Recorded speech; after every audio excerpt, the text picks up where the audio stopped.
Praise Lord. मेरा voice clear है pastor?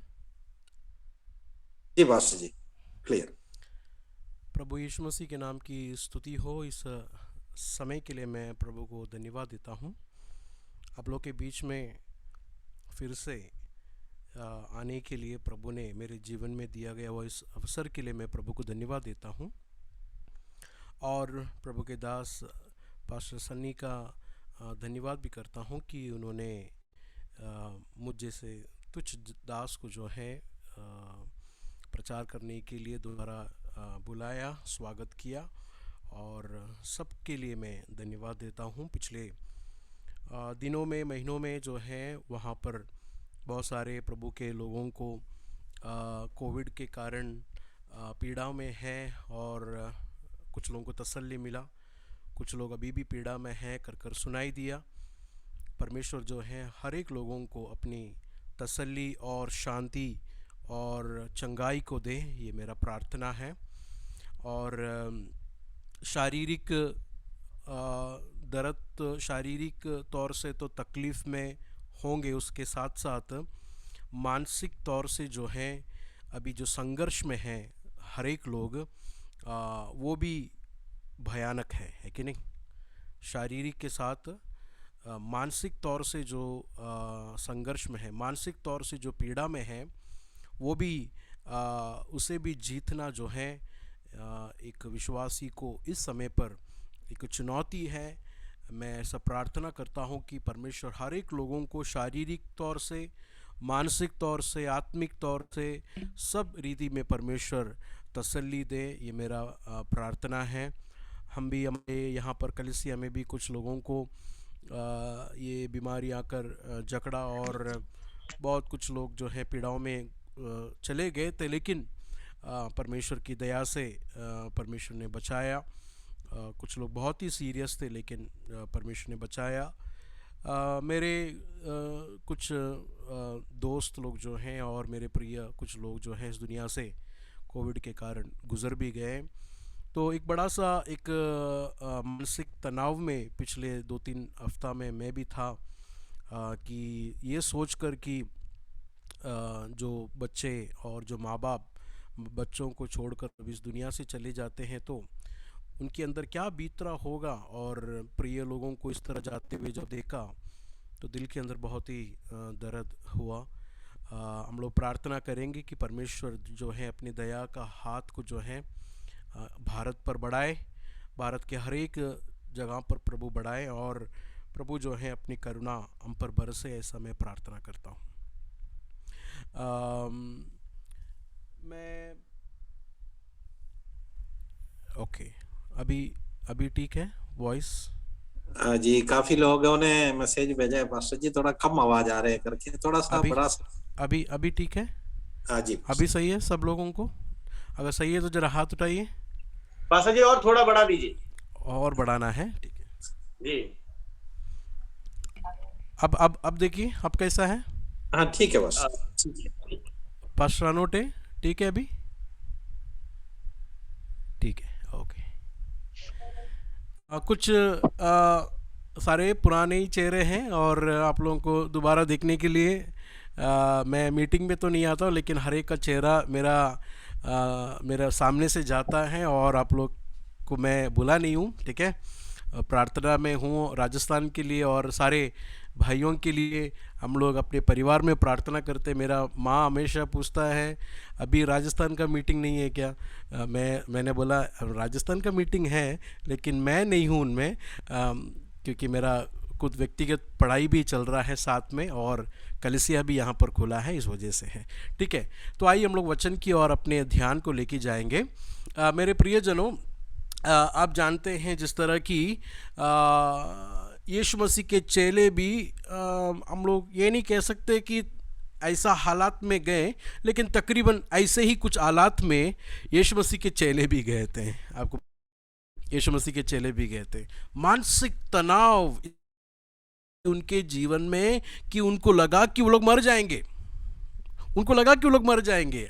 अगर आपको डाउट है, आप लोग गए इस वचन से, यूहन्ना का सुसमाचार 20वां अध्याय में आप लोग आएंगे तो यूहन्ना सुसमाचार 20वां अध्याय उसका 19वां वचन में, वहाँ पर हम लोग देखते हैं कि यहूदियों के डर के कारण घर के अंदर दरवाज़ा बंद कर कर बैठने वाले चेलों को हम लोग देखते हैं, है कि नहीं? दरवाज़ा बंद, तकरीबन हमारे ही कुछ हालात है, डर के कारण बाहर नहीं जा पा रहे हैं।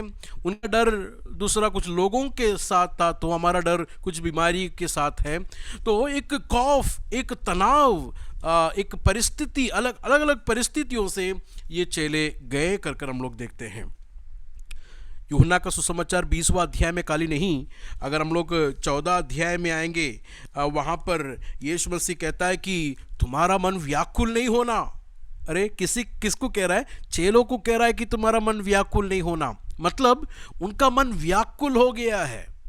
20 में हमने पढ़ा है कि उनके अंदर इतना खौफ और डर आया कि दरवाज़ा बंद किया है, उन्हें बाहर नहीं जाना है, किसी को नहीं मिलना है। अभी दरवाज़ा बंद है, खौफ अंदर है, डर है, कोई उन्हें ख़त्म करेगा, प्राण का मौत है, प्राण का जो है खौफ है कि मर जाएंगे कर कर, ये खौफ उनके अंदर है। और 14 अध्याय में हम देखते हैं कि मन घबराया हुआ है, इसलिए यीशु कहता है कि तुम्हारा मन व्याकुल नहीं होना। और उसी 14 अध्याय में यीशु कहता है, देखिए 14 अध्याय उसका 27वां वचन में दोबारा यीशु कहता है कि मैं अपनी शांति तुम्हें देता हूँ, दुनिया जैसा देता हुआ शांति नहीं, बल्कि मेरा शांति मैं तुम्हें देता हूँ, तुम्हारा मन नहीं घबराना। देखिए एक की बात को 2 बार यीशु मसीह रिपीट कर कर कह रहा है कि तुम्हारा मन नहीं घबराना। तो मन घबराहट में है, खौफ में है।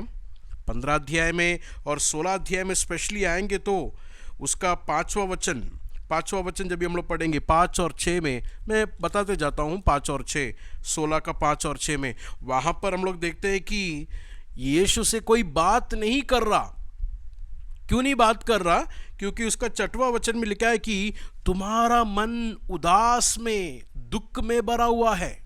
कुछ लोगों को जब भी दुख आते हैं तो किसी से बात नहीं करते, चुप रहते हैं, कोने में जाके चुप रहते, ऊपर देख के बैठते हैं, शांत रहते हैं। तो यहाँ पर भी चेलों का अवस्था अगर देखेंगे तो ये लोग चुप है, यीशु से बात नहीं कर रहे हैं, मन के अंदर घबराहट है और मन के अंदर व्याकुलता है। 20 में हमने पढ़ा कि मौत का खौफ उनके अंदर है, दरवाज़ा बंद किया गया हुआ है।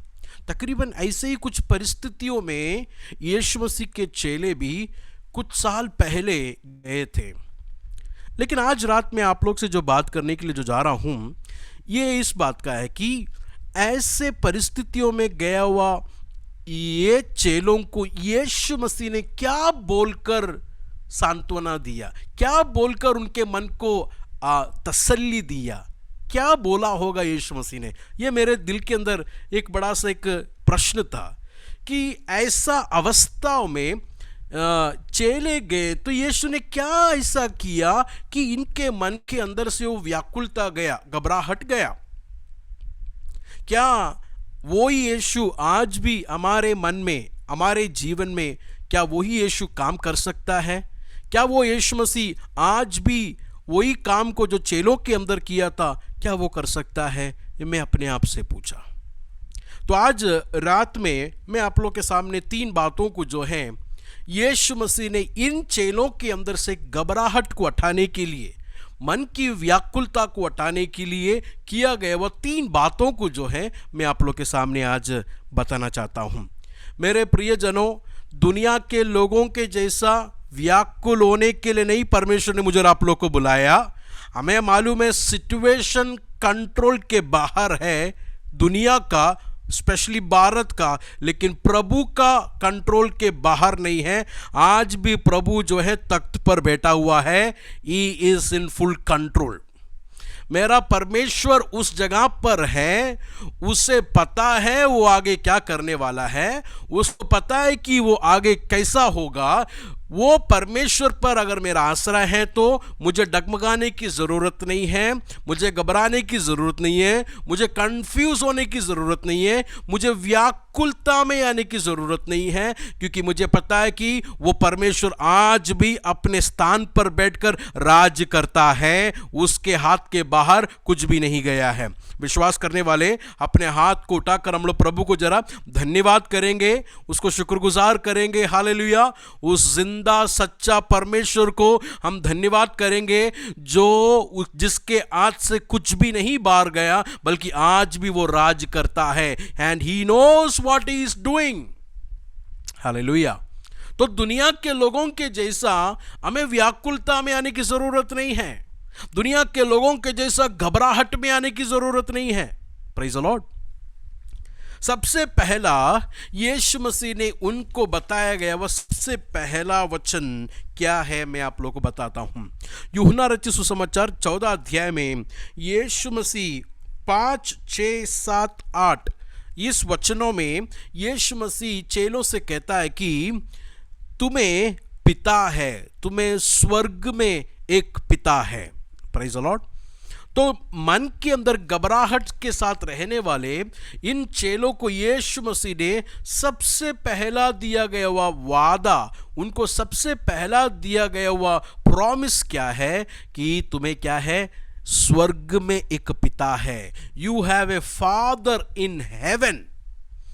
आज इस रात में मेरे प्रियजनों, एक बात मैं और आप लोग समझ लेना, मैं और आप लोग अकेला नहीं हैं। हमें स्वर्ग में एक पिता है जो हर एक बात को, हर एक ज़रूरतों को समय पर हमें पूरा कर कर हमें देने के लिए वो सक्षम और वो सामर्थ्यवान पिता है। Praise the Lord. स्वर्ग में एक पिता है। We have a father. परमेश्वर मेरा और आप लोग का पिता कैसा बन गया? परमेश्वर मेरा और आप लोग का पिता कैसा बन गया? यीशु मसीह ने कहा कि जो कोई ऊपर से जन्म लेता है वो परमेश्वर का बेटा, परमेश्वर का बेटी है। परमेश्वर से पैदा हो गए हुए लोग परमेश्वर के बच्चे हैं, तो वो परमेश्वर उनके लिए पिता है। So we have a father in haven.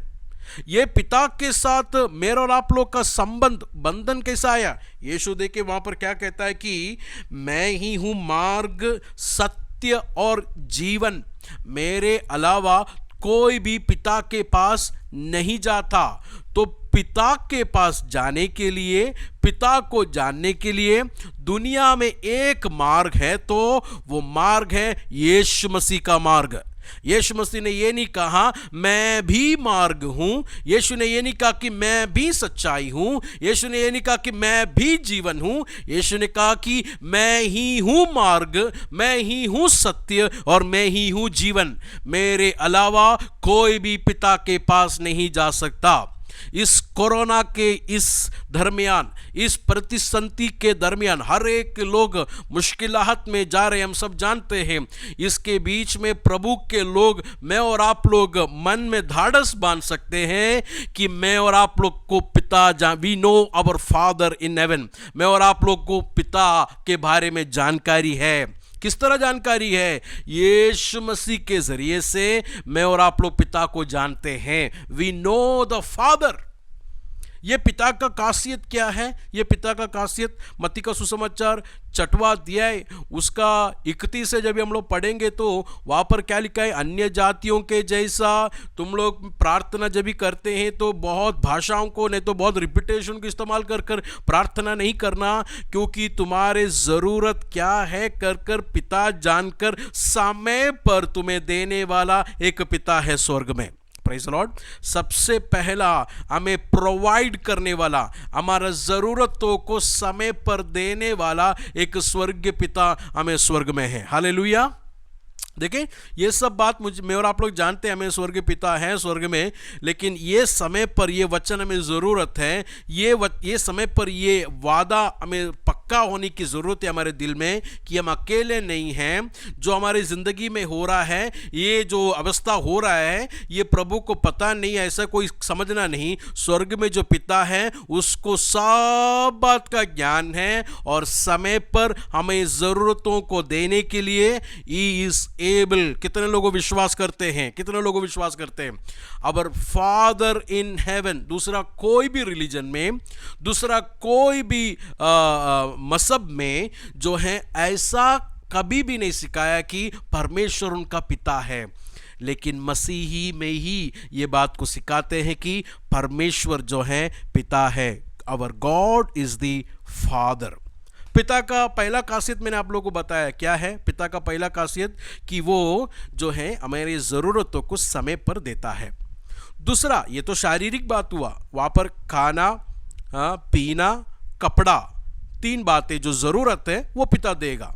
लेकिन लूका का सुसमाचार 11 अध्याय में जब हम आएंगे, लूका का सुसमाचार 11 अध्याय में जब ये आएंगे, वहाँ पर इस पिता के बारे में हम लोग को और गहराई में मालूम पड़ता है।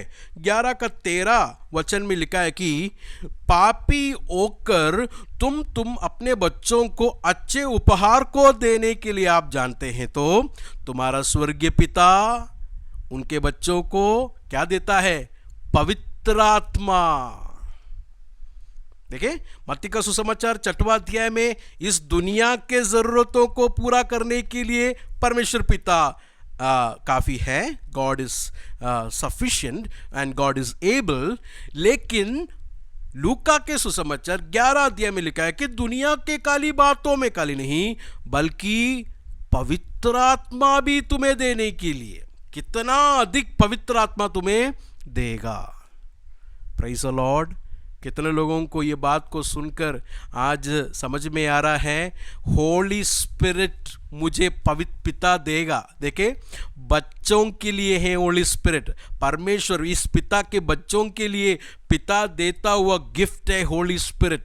दुनिया के लोगों को नहीं दे रहा है होली स्पिरिट, लेकिन पिता से मांगने वाला हर एक बच्चे को आज पवित्र आत्मा देगा। कितने लोग आज इस रात में मीटिंग में परमेश्वर से कहेंगे, परमेश्वर मुझे पवित्र आत्मा की ज़रूरत है, अन्य भाषा बोलने के लिए नहीं, तालियों को बजाने के लिए नहीं, लेकिन मैं जाता हुआ परिस्थिति में मेरा एक मददगार, मुझे एक मददगार की ज़रूरत है। आई नीड ए हेल्प, मुझे एक मदद की ज़रूरत है कर कितने लोग बोलेंगे?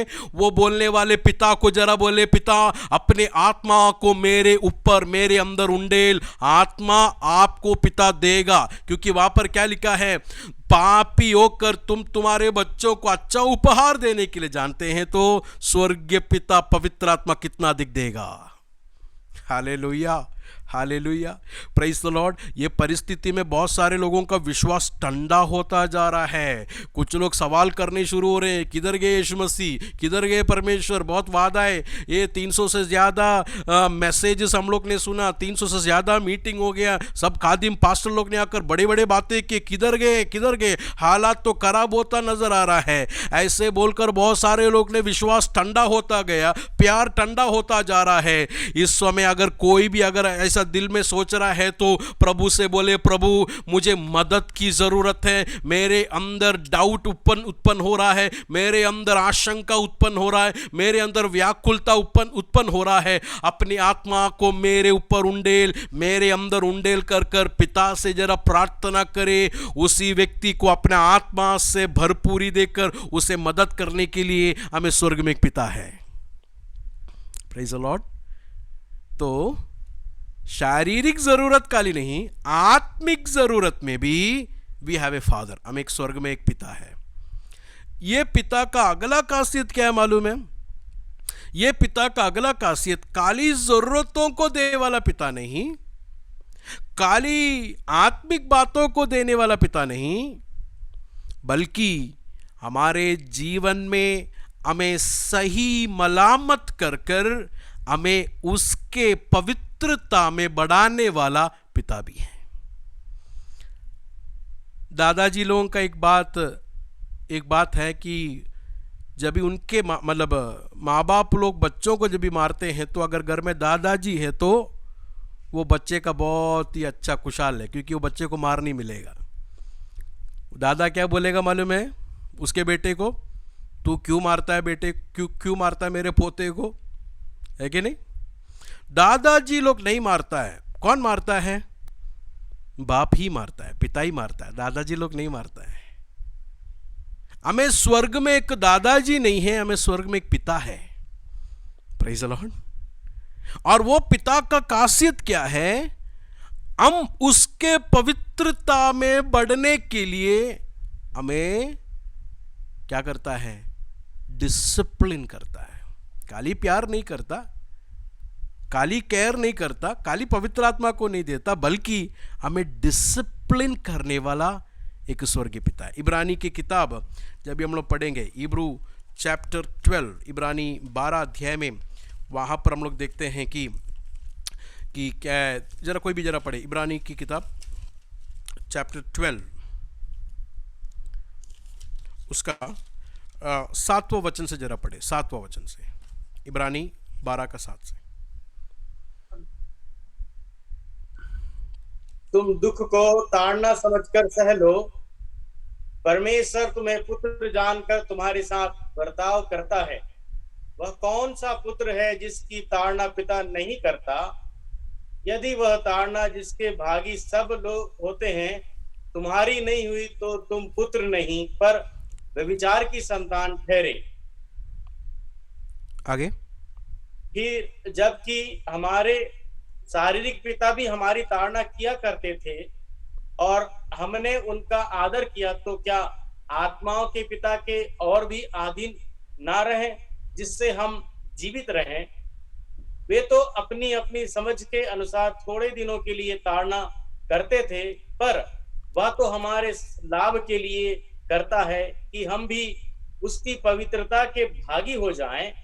वर्तमान में हर प्रकार की ताड़ना आनंद की नहीं पर शोक ही की बात दिखाई पड़ती है, तो भी जो उसको सहते सहते पक्के हो गए हैं, बाद में उन्हें चैन के साथ धर्म का प्रतिफल मिलता है। ताड़ना, स्वर्ग में एक पिता है, ये पिता क्या करता है? हमें ताड़ना देता है, डिसिप्लिन करता है। किसके लिए? वहां पर ही लिखा है ताकि हम उसके पवित्रता में क्या हो जाए? भागी हो जाए। We should become like him. उसके साथ मिलने के लिए, उसके स्वभाव में मैं और आप लोग बन जाने के लिए हमें ताड़ना देता है। Praise the Lord. तो तसल्ली देने वाला प्रभु काली नहीं है, दुनिया के ज़रूरतों को या मेरे नीड्स को देने वाला परमेश्वर खाली नहीं है, पवित्र आत्मा को उंडेलने वाला पिता खाली नहीं है, बल्कि उसके पवित्रता में हम भी शामिल होने के लिए ताड़ना देने वाला प्रभु भी है, डिसिप्लिन करने वाला प्रभु भी है। Praise the Lord. तो यीशु मसीह ने ऐसे व्याकुल, घबराने वाले और क्या आगे होगा ऐसा सोचने वाले चेलों को सबसे पहला दिया गया वो वादा क्या है? तुम्हें स्वर्ग में एक पिता है। हालेलुया। दूसरा परमेश्वर ने दिया गया वो वादा क्या है? दूसरा, यूहन्ना का सुसमाचार 15 अध्याय उसका 13 वचन। यूहन्ना का सुसमाचार 15 अध्याय उसका 13 और 14 वचन जरा पढ़िए।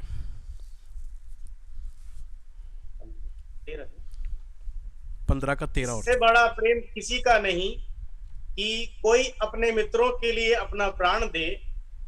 जो आज्ञा मैं तुम्हें देता हूं, यदि उसे मानो तो तुम मेरे मित्र हो। अब से मैं तुम्हें दास न कहूंगा, क्योंकि दास नहीं जानता कि उसका स्वामी क्या करता है, परंतु मैंने तुम्हें मित्र कहा है, क्योंकि मैंने जो बातें अपने पिता से सुनी वे सब तुम्हें बता दी। तुमने मुझे नहीं चुना, परंतु मैंने तुम्हें चुना है और तुम्हें नियुक्त किया है। Thank you. दूसरा, सबसे पहला क्या है? स्वर्ग में हमें एक पिता है। दूसरा क्या है मालूम है? हमें एक मित्र है। We have a friend. यीशु मसीह ने चेलों को बोला हुआ बात को जरा गौर से देखिए। यीशु कहता है कि सारे बातें नौकरों को नहीं बता सकते हैं, सारे बातें दासों को, दासियों को नहीं बता सकते। मैंने तुमको सब कुछ बताया। तुम नौकर नहीं, दास नहीं, बल्कि तुम मेरे मित्र हो।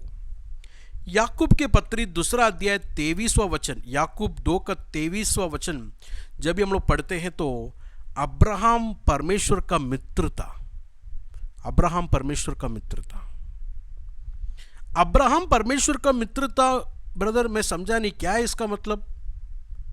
इसका मतलब एक दुर्घटना होने से पहले परमेश्वर कहता है कि मैं अपना दोस्त अब्राहम से ये बात क्यों छुपाऊं, मैं उसको ये बताऊंगा। ठीक है, परमेश्वर ने अब्राहम को बताया। क्यों बताया होगा?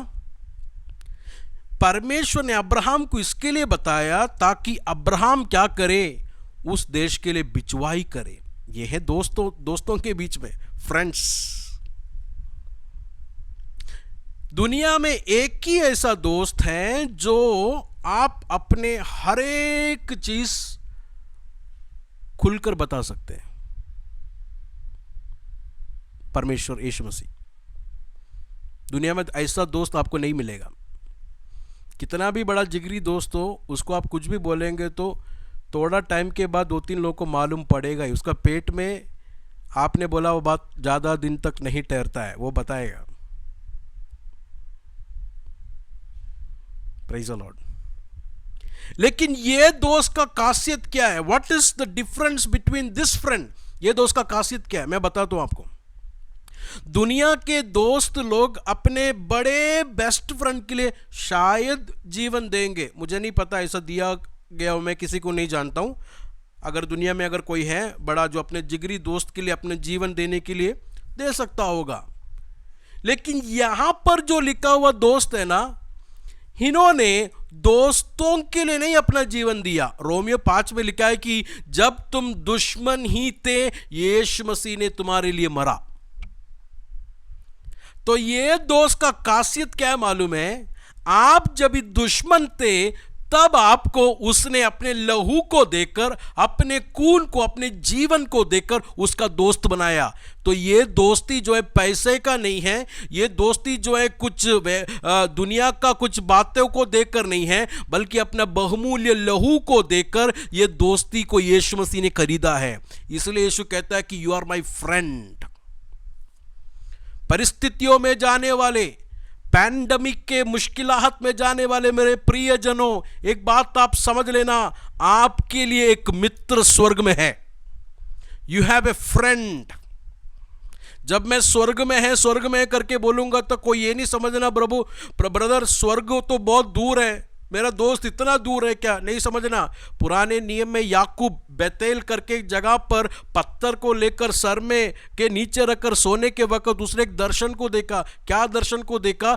सीढ़ी उतरा है और सीढ़ी से स्वर्गदूत क्या कर रहा है, ऊपर नीचे जाता हुआ दर्शन को देखा। तो स्वर्ग सीढ़ी के बराबर उतर के आया। कितना लंबा सीढ़ी आपने देखा है? मैं आप लोग से पूछता हूं, सीढ़ी मतलब रेलवे पटरी जैसा नहीं है 100 किलोमीटर का। कितना लंबा सीढ़ी देखा? 12 से 13 स्टेप देखा है, उससे ज़्यादा देखा है आप लोग ने? सीढ़ी, एक सीढ़ी मतलब 12 से 13 स्टेप, ठीक है। 100 स्टेप पकड़ लो, उससे ज़्यादा आप लोग ने देखा है।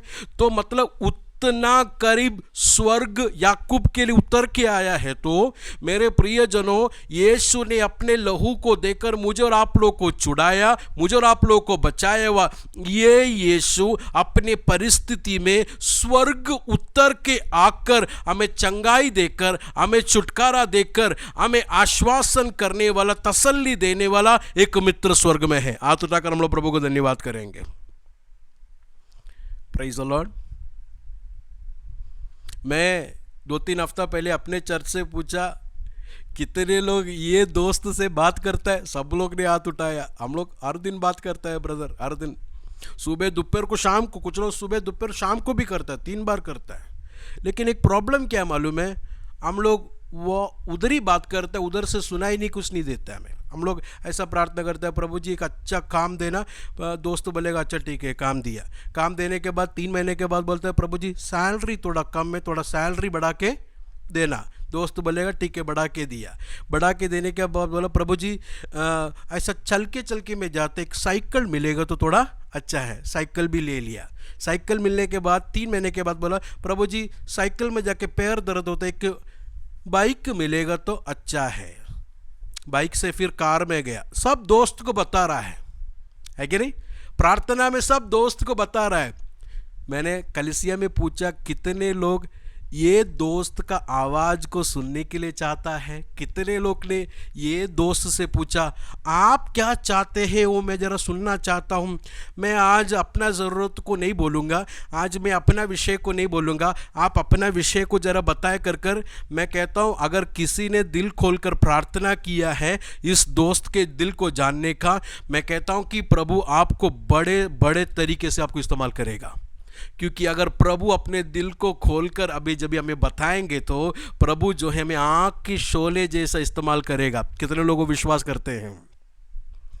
तो प्रार्थना केवल वहां पर ही जाने वाला वन वे कन्वर्सेशन नहीं, प्रार्थना जो है उधर से सुनने वाला, वहां से सुनने के लिए मैं और आप लोग तैयार होने की जरूरत है।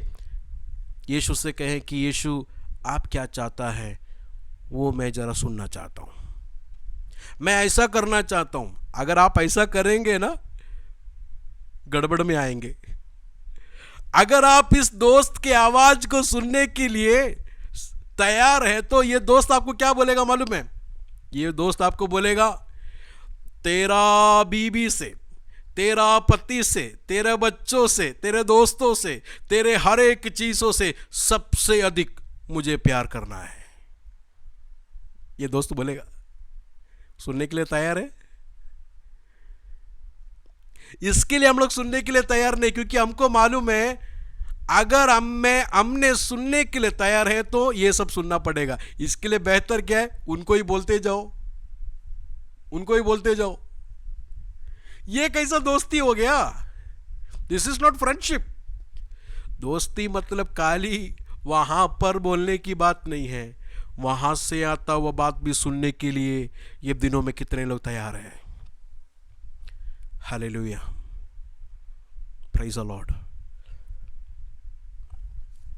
तो हमें स्वर्ग में एक मित्र है, स्वर्ग में एक दोस्त है, और ये दोस्त एक मित्र जो है इब्रानी 4 का 14 और से लेके 16 तक जब हम लोग पढ़ेंगे तो ये परमेश्वर अपने तख्त पर बैठा हुआ है।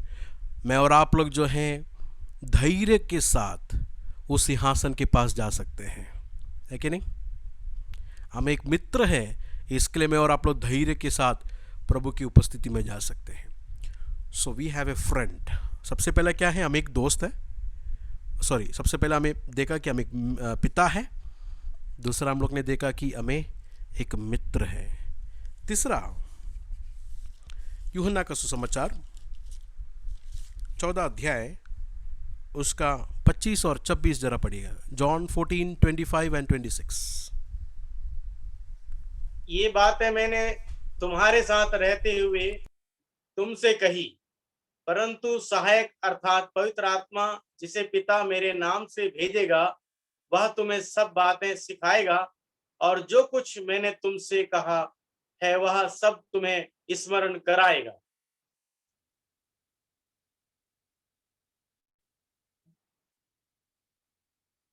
तीसरा जो है हमें एक टीचर है, वी हैव ए टीचर। सबसे पहला हमें एक पिता है, दूसरा हम लोग ने देखा कि हमें एक मित्र है, तीसरा जो है हमें एक सिखाने के लिए वी हैव ए टीचर। पवित्र आत्मा हमारे अंदर क्यों दिया है? क्यों दिया हमारे अंदर पवित्र आत्मा? हमें मदद करने के लिए। यूहन्ना का सुसमाचार 14 अध्याय उसका 17 वचन जब हम लोग पढ़ेंगे तो वहां पर जरा पढ़ना, यूहन्ना 14 का 17। अर्थात सत्य का आत्मा जिसे संसार ग्रहण नहीं कर सकता, क्योंकि वह ना उसे देखता है और ना उसे जानता है। एक मिनट पास्टर, सत्य का आत्मा जिसे दुनिया ना देखता है और नहीं पाता है। तो पवित्र आत्मा जो सत्य का आत्मा है ये दुनिया के लिए नहीं है, ये दुनिया के लिए नहीं है, बल्कि किसके लिए है? यीशु को ग्रहण किया हुआ, यीशु को विश्वास किए हुए प्रभु के लोगों को दिया गया है सत्य का आत्मा। ठीक है, दुनिया के लिए नहीं है, दुनिया के लिए नहीं है। ब्रदर मैं समझा नहीं।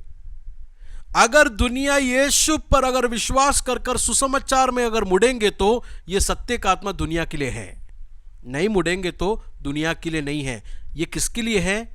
ये प्रभु के लोगों के लिए सत्य का आत्मा। हाँ, सत्य का आत्मा आके क्या करता है, आगे पढ़िए।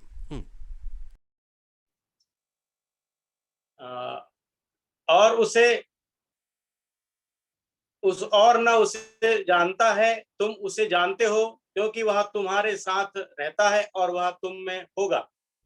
यीशु मसीह चेलों से कह रहा है कि ये वचन थोड़ा सा अच्छे से सुनना आप लोग। क्या लिखा है?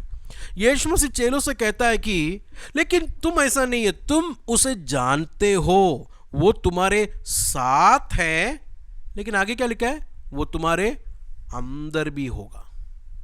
क्या है इसका मतलब? तुम उसे जानते हो, उसका मतलब क्या है? उसका मतलब इतना सिंपल है। यीशु मसीह के चेले जब यीशु मसीह के साथ थे, यीशु मसीह के कामों को जब चेले लोग ने देखा तो उनको पता चला ये किसका काम है? पवित्र आत्मा का काम है। क्योंकि यीशु मसीह ने जो कुछ भी काम किया था पवित्र आत्मा के सामर्थ्य से काम किया। तो यीशु कहता है कि तुम उसे जानते हो क्योंकि तुमने उसके काम को मेरे सेवकाई में देखा है। लेकिन एक अनुग्रह का बात मैं कहता हूं, कल तक वो तुम्हारे साथ था ना, लेकिन कुछ दिनों के बाद साथ नहीं बल्कि तुम्हारे अंदर आने वाला है। हमें एक मददगार, हमें एक टीचर स्वर्ग में है, हमें एक पिता स्वर्ग में है, हमें एक मित्र स्वर्ग में है। लेकिन ये तीनों एक विश्वासी के अंदर है। मतलब ये विश्वासी के लिए उसके अंदर आकर उन्हें आश्वासन देकर उन्हें लीड करने वाला पिता, पुत्र, पवित्र आत्मा हर एक के अंदर आएगा कर कर यीशु मसीह उनको प्रॉमिस दे रहा है। देखिए यूहन्ना का सुसमाचार 14 अध्याय उसका 23वां वचन मैं इंग्लिश में पढ़ता हूं। यूहन्ना 14 का 23 में क्या लिखा है? Anyone who loves me will obey my teaching. My Father will love them and we will come to them and make our home with them. हम उनके अंदर आकर हम क्या करेंगे? उनके साथ वास करेंगे। Praise the Lord. मेरे अंदर टीचर आ गया, मेरे अंदर वो मित्र आ गया, मेरे अंदर वो पिता आ गया। समझ में आ रहा है आप लोगों को? यीशु मसीह दिल घबराए हुए, मन घबराहट में आए हुए चेलों को किस तरह आश्वासन दिया? कुछ बातें, दुनिया के बातें बोलकर उनको आश्वासन नहीं दिया, बल्कि कहा कि परमेश्वर तुम्हारे अंदर वास करेगा, ये पिता तुम्हारे अंदर वास करेगा, ये मित्र तुम्हारे अंदर वास करेगा, ये पवित्र आत्मा तुम्हारे अंदर वास कर कर। पवित्र आत्मा तुम्हारे अंदर आकर क्या करने वाला है? बाय द वे, पवित्र आत्मा तुम्हारे अंदर आकर क्या करने वाला है? देखिए यूहन्ना का सुसमाचार 16 अध्याय में जब हम लोग पढ़ेंगे, 16 अध्याय उसका 12 वचन, 16 का 12 और 13 वचन को जरा देखिए, सब लोग निकालें।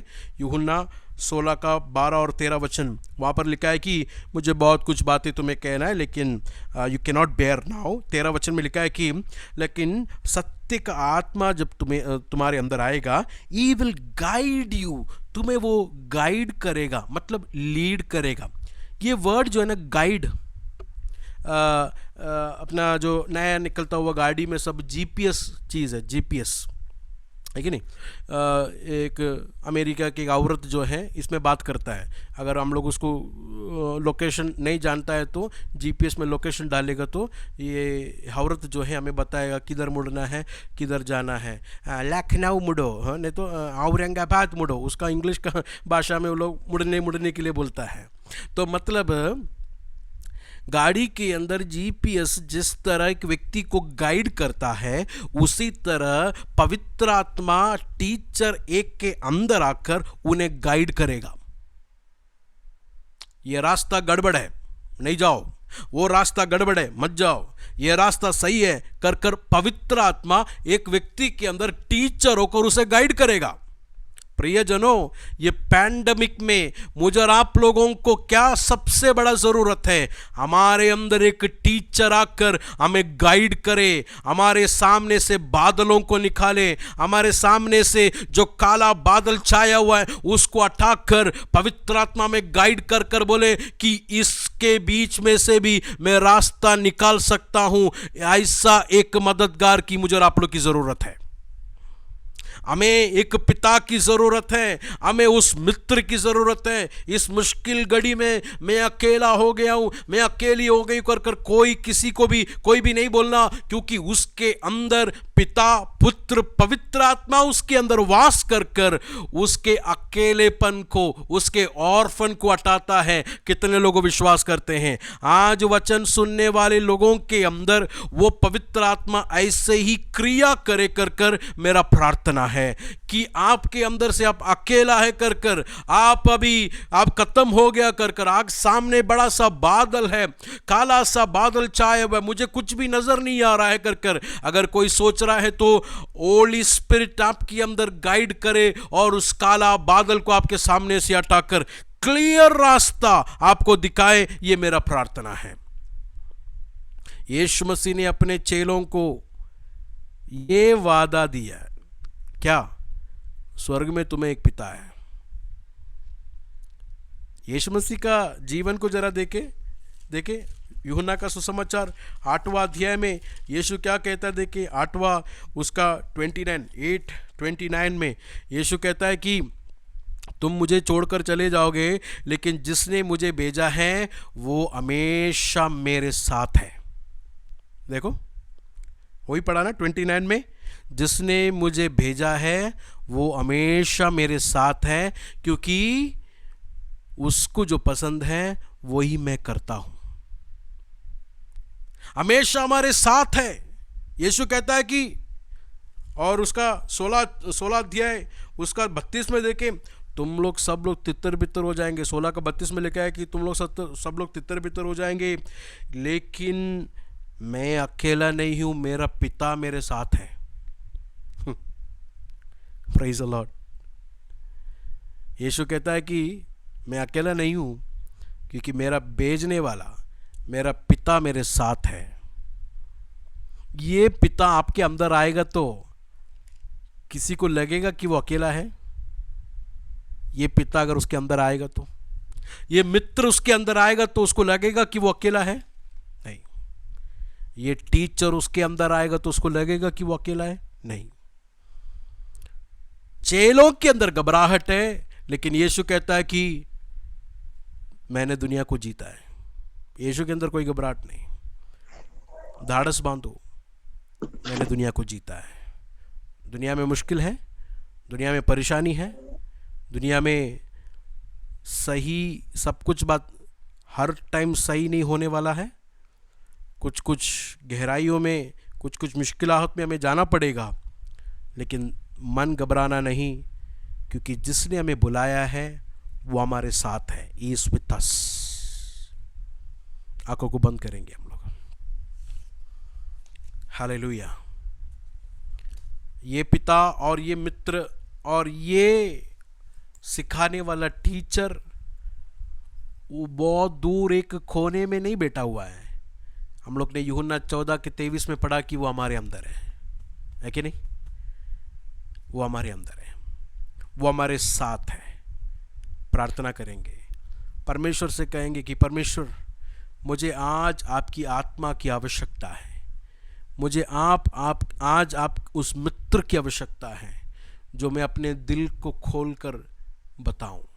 मुझे उस पिता की आवश्यकता है जो मुझे ताड़ना देकर अपनी पवित्रता में मुझे लेके जाए। मैं प्रार्थना करता हूं कि पिछले दिनों में जैसा अनुभव जैसा नहीं, आगे के दिनों में ये पिता पुत्र पवित्र आत्मा का एक गहरा उपस्थिति को आपके जीवन में, आपके परिवार में आप अनुभव करें। इस पैंडेमिक में दुनिया के लोग तड़प तड़प कर कह रहे कि हमारा भविष्य गया, लेकिन पिता पुत्र पवित्र आत्मा जिसके अंदर है वो ऐसा नहीं बोलना चाहिए। वो ये बोलना चाहिए कि इस तूफान में भी इस काले बादल में भी मेरा परमेश्वर जयवंत है। And he will lead me, मुझे अभी नहीं दिखाई दे रहा है कुछ भी, लेकिन मेरे अंदर आए वो परमेश्वर मुझे अकेला नहीं छोड़ेगा। Is there with me always. प्रार्थना करेंगे इस वचन से प्रभु आप सब लोगों को आशीष और अनुग्रह दें। थैंक यू पास्टर जी, दिल की भाषा में आपको धन्यवाद।